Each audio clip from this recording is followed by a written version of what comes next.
welcome back for another unboxing video for a prototype hitting crowdfunding really soon, and it's a game called Ion Core, designed by Chris Sifonios. It's a game that plays from 1 to 4 players, takes around 60 to 150 minutes, ages 12 and up, and complexity 3 out of 5.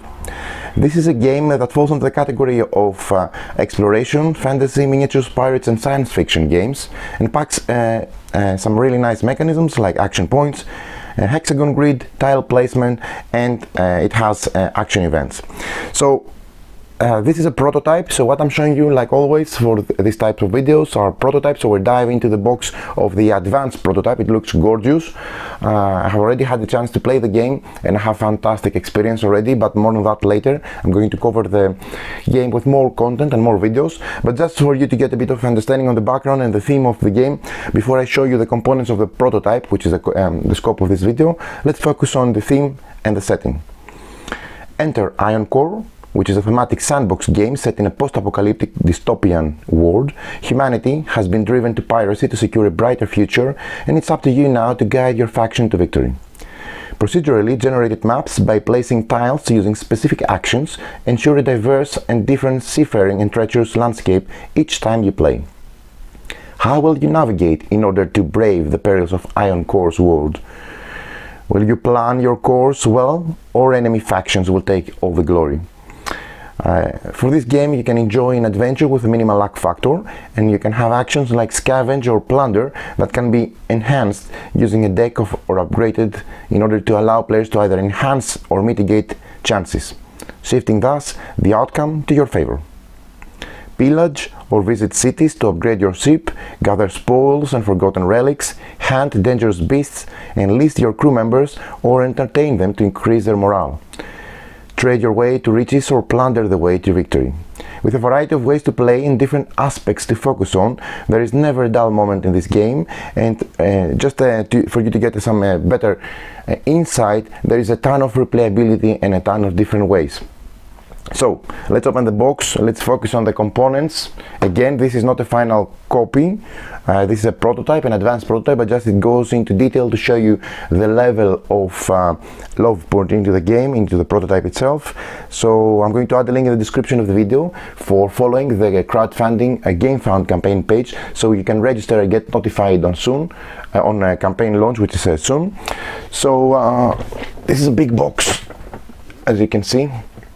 It has a really nice art from Athanasios Bathas, and this is the back side of the game, how it looks like.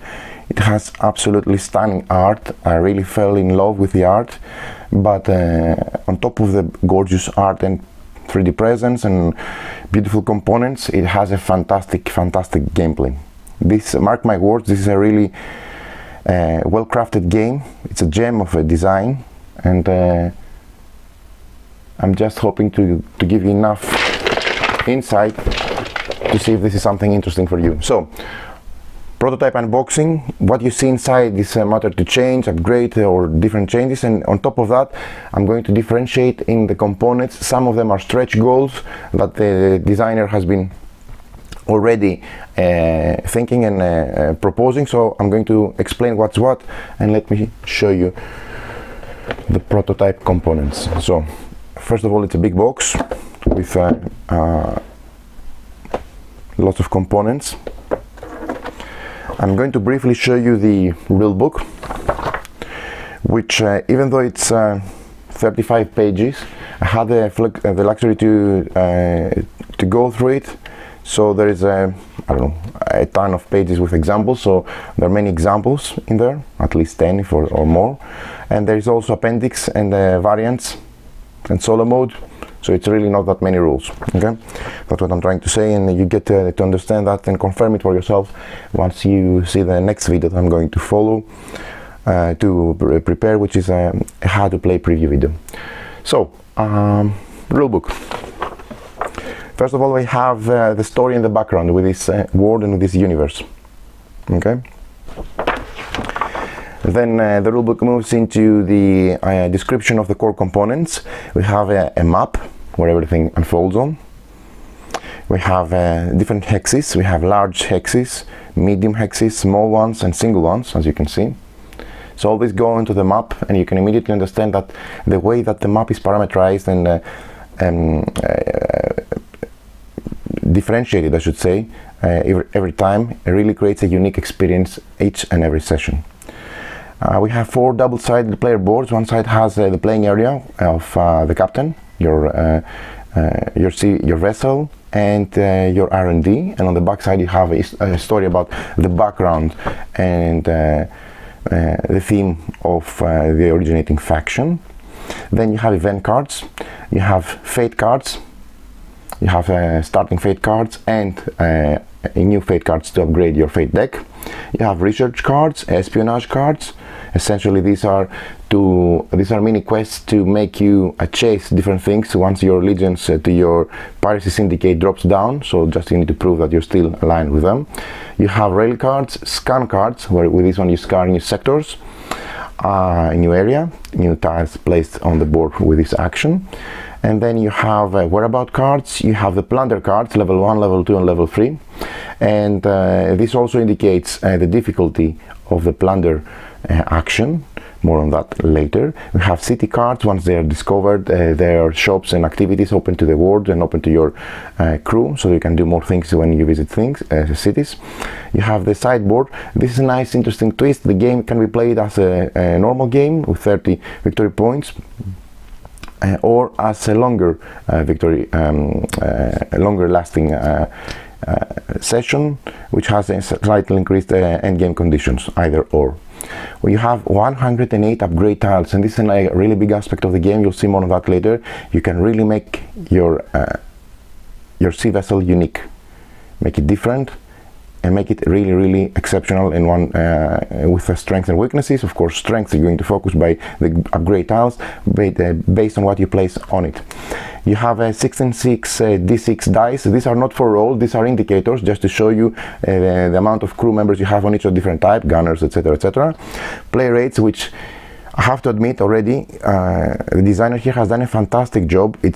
It really replaces the rulebook. You don't have to go and look for details. It has all the information, all the upgrade tiles.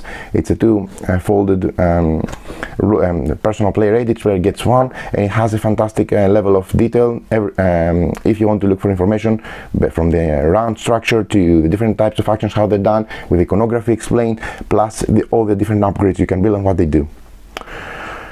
A variety of tokens. These are factional command tokens, essentially your action markers. Faction tokens, and then you have resource tiles. You have rigs, graviton and alloy G1X, and you have 5 denomination of each. Credits, you have the Geary damage tokens. So another way to end the game is if you collect 8 Geary. Plunder tokens, cargo proxy tokens, and then you have the minis. The minis are 1 mini for each of the player. So essentially this is your vessel, okay, your ship.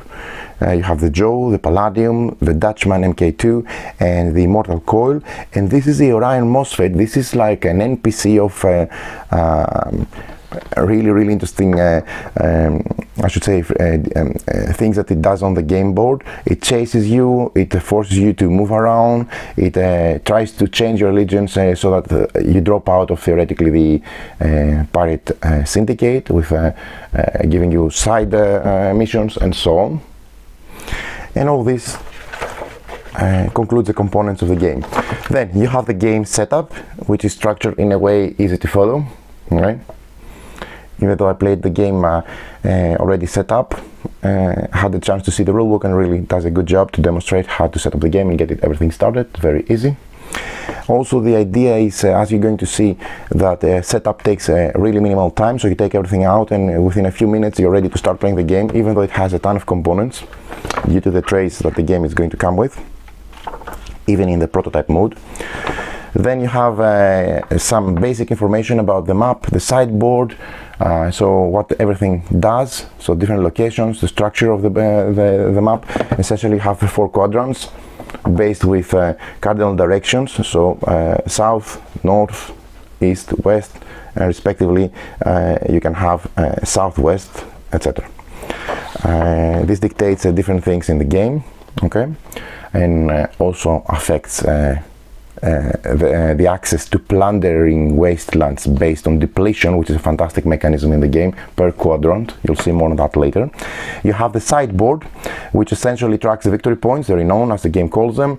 It has the city militia, which goes up. The more you attack cities, the more stronger and difficult they are to be defeated.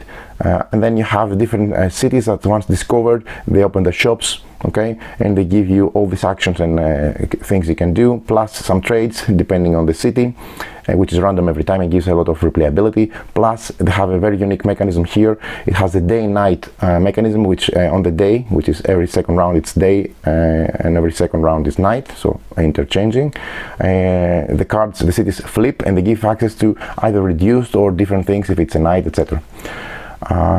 Turn order, okay, and this is explained here. Then the breakdown of the player board essentially has three sections. I'm not going to go into more details, but it has the section of upgrading your ship with all these upgrades and slots that you can have, your cargo, your vault, and your action token storage. You have here your captain with the brew, which is like boosting actions, and the morale, okay, and you have the dice slotted there for the tracking the different number of crew members you have on the different types: forager, skirmisher, heavy gunner, and Nimrod. Okay, so you can have, depending on what the die depicts, different number of each of the type. And here is your R&D, which gives you access to having more crew per tier as you go more, plus different boosts and bonuses. Okay, so no more detailed rules explanation, just so that you can to show you that everything is explained numerically with examples, etc. Then you have the actions explained. So essentially you have two action tokens that you can spend during your turn to do different things. The things you can do is either navigate, scan, tether, interact with something, let's say a dock or a mod shop, scavenge a wreckage to gain resources, plunder in wasteland to gain different things, credits, and maybe also potentially R&D points to progress. But then you have to be mindful that you need to make an attack there, a successful attack. Okay, now we can either plunder a city numerous times to gain rewards. This never depletes. Then we have an explanation of the different tokens, because the landscape changes every time. You'll find on the hex that you place throughout the scan option, either monsters or towers or a vault island or shallow waters or tides. And then you have wreckages, you have cities, you have docks, you have mod shops you can interact with and modify your ship, and you have wastelands and vault island. So all these are explained what they do. Okay, since I mentioned portals, the game during setup, and this thing I want to mention, is it starts on the spaces 5, 4 on the spaces 5 here with 4 portals, and these portals are very unique because they do all sorts of things. And one of the most important things, obvious one, is you can shortcut your travel from this side to any other side. That means it makes the rest of the map more accessible, and you don't have to spend movement to move all across, which is really nice. Okay, more examples. Okay, the details explained of the rules. And then here you can see that you have the AI movement for the NPCs. You have the events, how they're explained from top to bottom, they're resolved. And then the last thing is you have the endgame scoring. So there you have it. It's very simple in terms of rules, very easy to start playing and explain the game. And within the first turns of a session, you already know what you're doing, and you can really make strike for a victory. So and just for you to know, we have an English playthrough already recorded, which is going to be uploaded. And in our playthrough we were following different things in different ways in the game, and you'll see on your own that we really ended up very close to the final victory scoring and the final endgame scoring, which is amazing in my opinion, but more on that later. Now, modules. You can have some very unique modules. like the extreme weather conditions, which affect different quadrants differently. You can have the merchants, where you can interact and do with these NPCs. With these merchants ships. These are NPCs. You can do exchanges. You can have also marauders, which is really nice because they act like small annoying marauder ships that go around and make your life difficult, but they also have rewards. And then you can have captain skills, etc.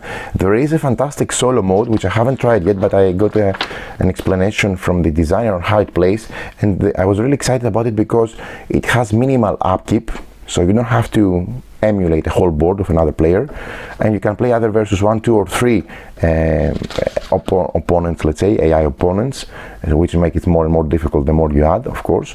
And it has an AI deck, and it really tells you exactly progressively they become bigger and better, what they do towards what they move, and how they're trying to steal the victory from you. So fantastic rulebook, excellently crafted.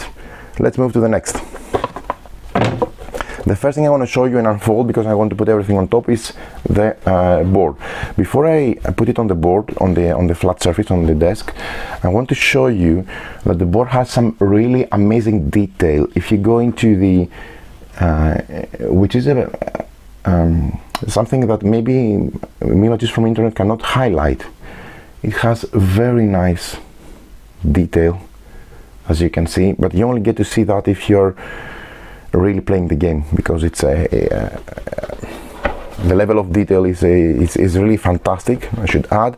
But most importantly, it is there, but you need to have the board in front of you. I mean, I don't think that the videos and the videos and the images on the internet do justice to the level of detail there is in the art, especially for the map. Now, I think I'm going to move the cover around, because as you will see, the board is quite big, but a bit long, so it's not wide. Okay, it has the hexes. It's part of the setup, and it becomes really unique and different based on the maps and how the tiles and how they open and what you explore. Okay, so that's one thing. The second thing I want to show you are the player boards, and this is, again, I mean, this is a work of art. This is nice. Everything you need to have in front of you, it's on your player board. Again, your upgrades on your sea vessel, your captain, and your R&D, and they're very unique factions, as you can see, both in terms of art but also background. Now, the game, as you play it as a core game, you start with the same player boards, and it becomes different based on what choices you make and what you put on your player board.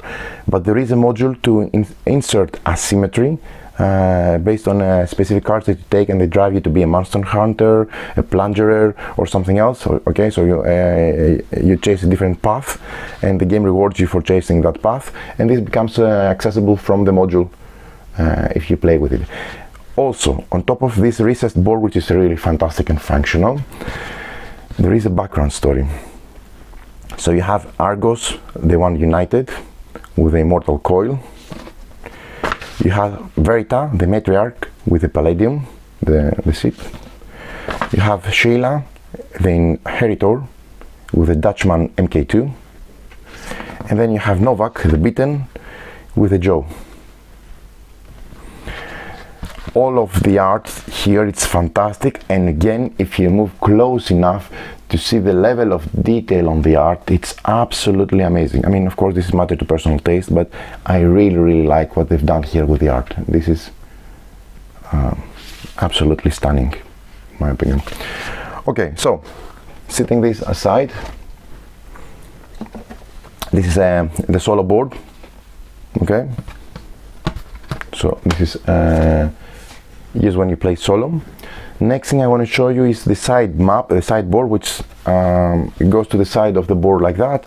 As I said, it tracks the victory points. It has this slots for the city cards and the city militia here, plus the turn order, okay, which changes every time.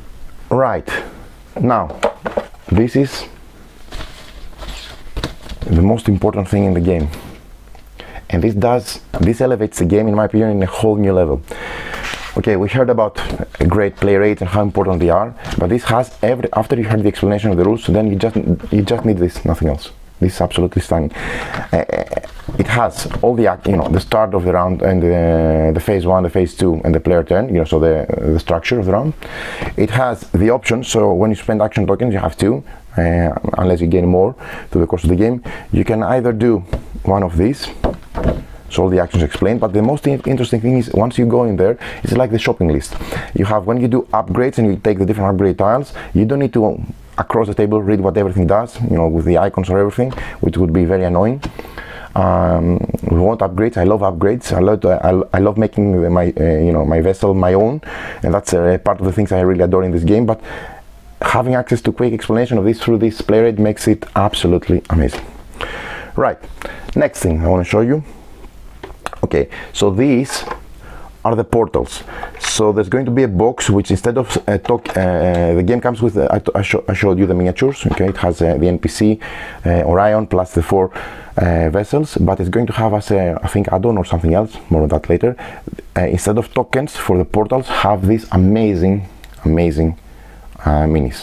Okay, so you have the 4 different color portals, which they would go on the 4 corners according to the setup. Okay, now it doesn't matter, it's not there that they go, but anyway. Okay, and they're going to create flexibility in reaching out the 4 corners, the 4 quadrants of the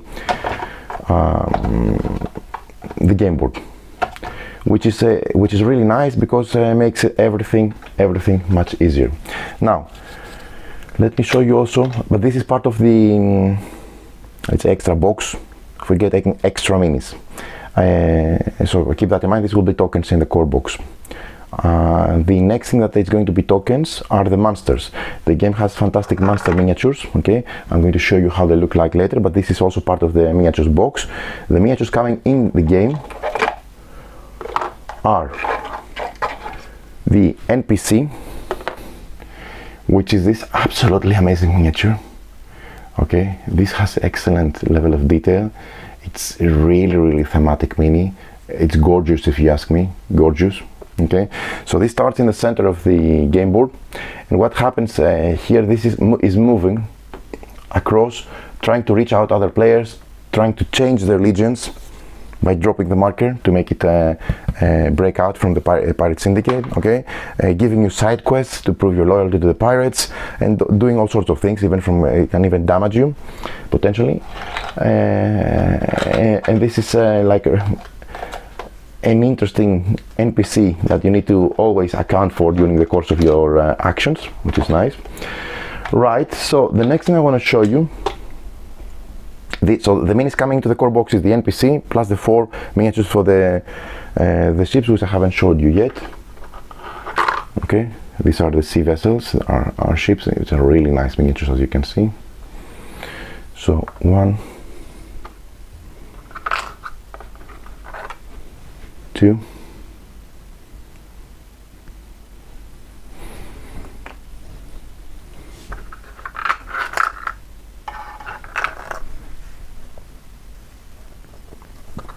I think here's the 3rd one. There it is. Okay, this is really nice also. And one more. That's the 4th ship. That is, as you can see, every sea vessel is very unique, both in looks, but also in in color and in shape. Okay, so these are the 4 player ships, and this is the NPC. Okay, now as I said, there are tokens in the core game for the monsters. This is the Leviathan, so you can see only a portion of it out of the water. They have very unique abilities. They spawn on different areas on the through the course of the game. They spawn on different areas on the map. They chase players, or players may chase them when they become monster hunters, trying to get victory points and rewards once they they defeat them, or they have all sorts of different damage. For example, they attack the crew of the player, they attack the cargo bay, or they create damage by blocking slots on your upgrade areas. Okay. So they are a force to be, reckoned with, and you need to be careful about them, definitely. So this is the third type of monster. These are, I remember the name, Gorgonites, I think. Yeah, these are Gorgonoid. Okay, so they make you discard crew. These are the Lingen. They make you no, this is the Leviathan, this is the Ningen. Yeah, they make you discard cargo. This fantastic mini also. This is the Leviathan.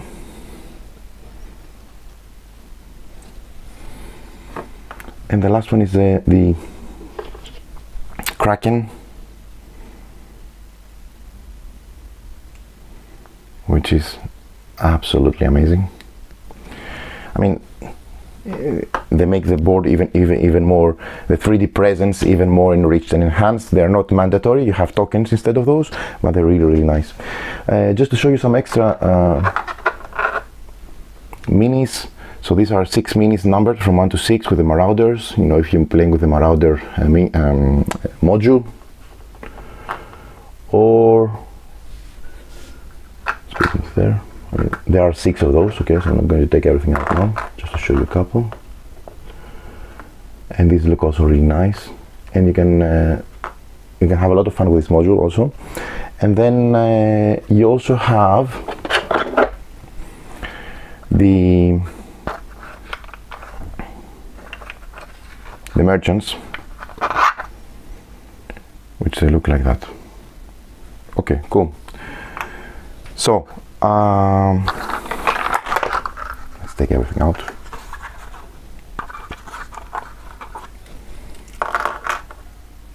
Since I have everything here.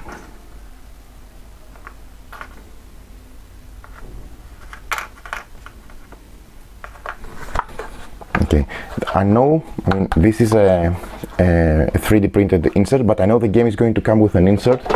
So make everything, both for storing purposes but also for accessing the upgrade styles,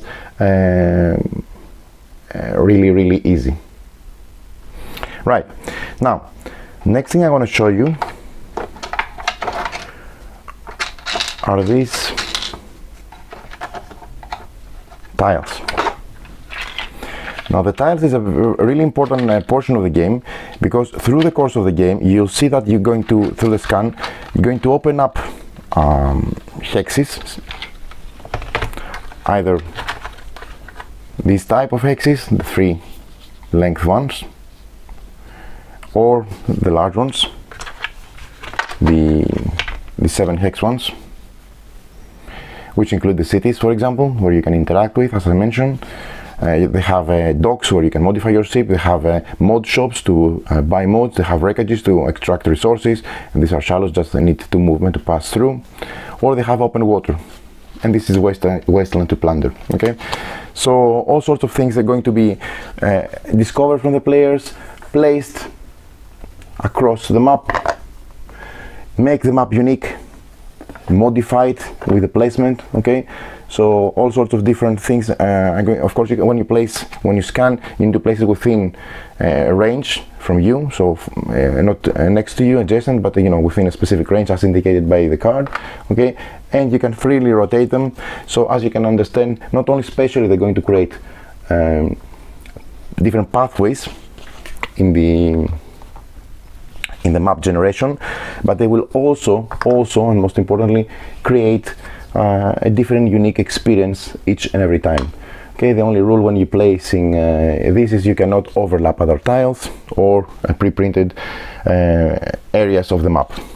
Okay, by the way, another miniature I failed to mention is this one. This is the Treasure Island. This is also a very unique miniature. it moves around 4 cloud spaces across the game through the events, and if you discover the 2 coordinates of it by acquiring the 2 coordinate tokens, then you can go next to it and interact with it and then gain superb rewards. And this you can do more than 1 time in your turn if you chase it. Okay, it's not easy, but it's very rewarding to chase it, so this is also really interesting. Now you have all sorts of tokens, resources. I think they're going to be 3 different colors, so this is going to change already, and credits that you carry. The dice, again, as I mentioned, you don't roll them. Okay, you simply place them, place the 4 dice there, so you start with 1 on each of the crew members, so 1 forager, 1 skirmisher, 1 heavy gunner, and 1 nimrod, and then you can recruit more and more and more and have more of this type, because they give you more attack based on versus different types of targets. Different, for example, for wastelands you need more, you need foragers or skirmishers. To attack other ship players you need foragers or heavy gunners. To attack cities you need skirmishers or heavy gunners, and to attack masters you need nimrods. So as you'll see through the explanation of the game, you don't attack only with this, you also play a card which is added on your specific type of crew that you have, that they boost this type of attack, and then you get your final attack, okay, plus any maybe upgrades, etc. But this is just to show you that you don't roll the dice, so there is no luck there. You simply place them on the player board. So you can have wreckages and jump spaces and electric towers that affect you, etc. So all sorts of tiles. I mean, there's a ton of things, propaganda tower, etc., etc. But through the exploration, they really make the game, the map, and I cannot emphasize this enough, okay, they make the map and the game very unique and very different each and every time. It's not just a matter of having things on different places, it really gives you different opportunities, etc., etc. So these are the map tiles. Okay, next thing I want to show you are the events.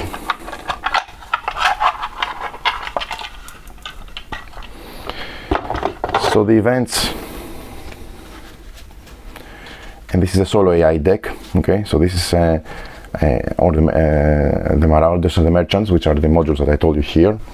Okay, this is a solo AI deck which you play together with, as I mentioned, the solo board here, and you start and make.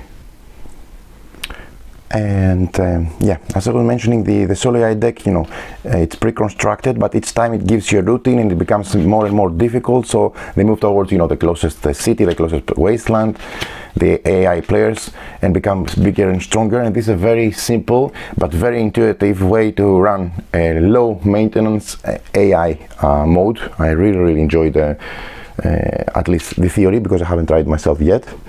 Okay,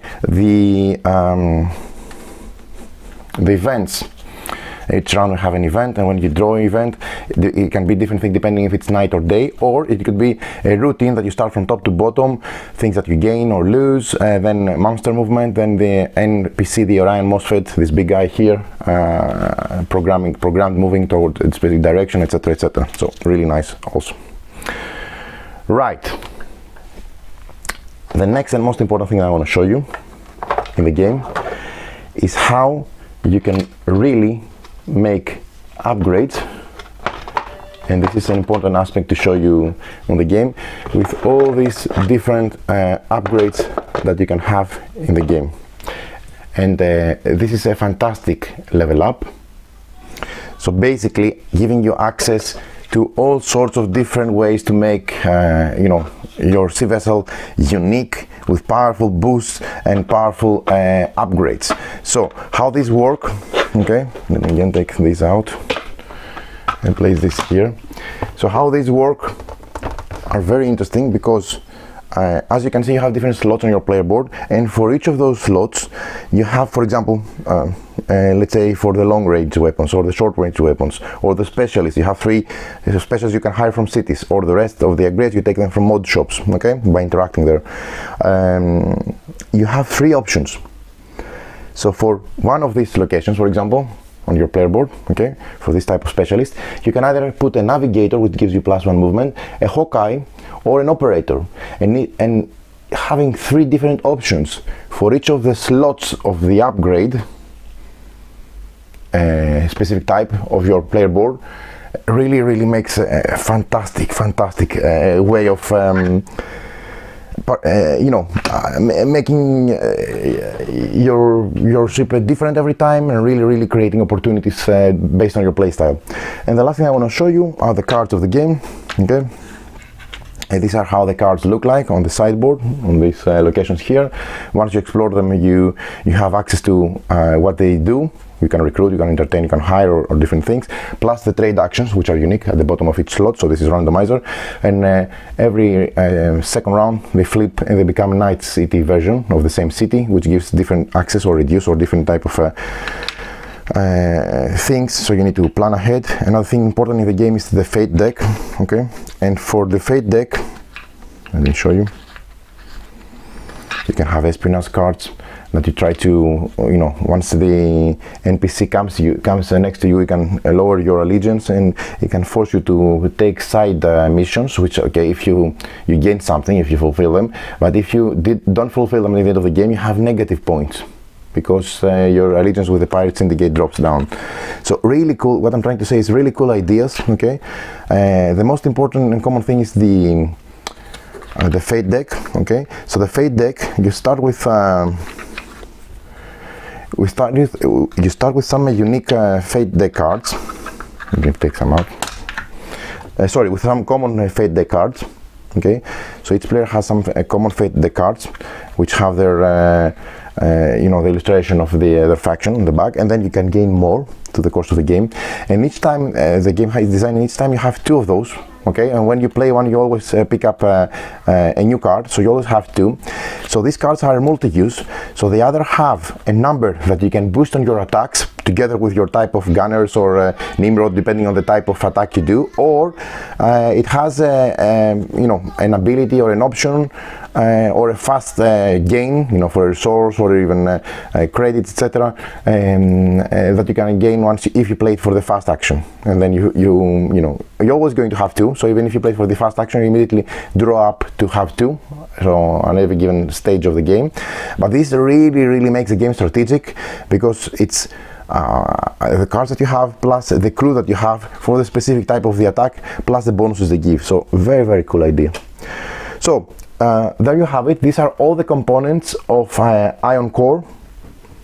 Fantastic value in terms of gameplay, first and most, because I played the game and already loved it, but more on that later when I'm going to show you how the game plays and share some more additional impressions with the game. So fantastic gameplay, really a unique sandbox experience, with a lot of replayability, a lot of different cool things, different overall impression every single time, because you have different experience, because the map unfolds differently, the upgrades are different, etc. Plus the modules, it's another whole level of excitement, but don't get me there. But the most important thing I want to show you, because it's an unboxing of the prototype, the game is amazing. It looks gorgeous. It has tremendous production value, in my opinion, even from the advanced prototype, okay. And it's a gem of the game. This is going to be one game that it's going to be, from those who play the game, explore and find out about the game, they're going to love it. They're going to place it really on a shiny place on the shelf, bookshelf, on their library, because it's going to be played a lot. I'm telling you, it plays fast, it's unique, it's very interesting. You can go for different things in the game and end up very close, based on your actions in the end game scoring.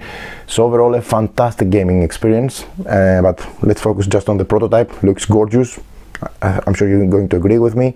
And don't forget to check out the link in the description of the video to subscribe on the crowdfunding GameFound campaign page to be notified once the game launches on GameFound really soon, and discover, that's what I'm trying to say, and let's finish with that, this amazing new game, because I'm telling you it's going to go really high. It's going to be it's going to get a lot of praise, which it deserves, and it's going to be a blast. I really can identify this as being a favorite of many gamers out there.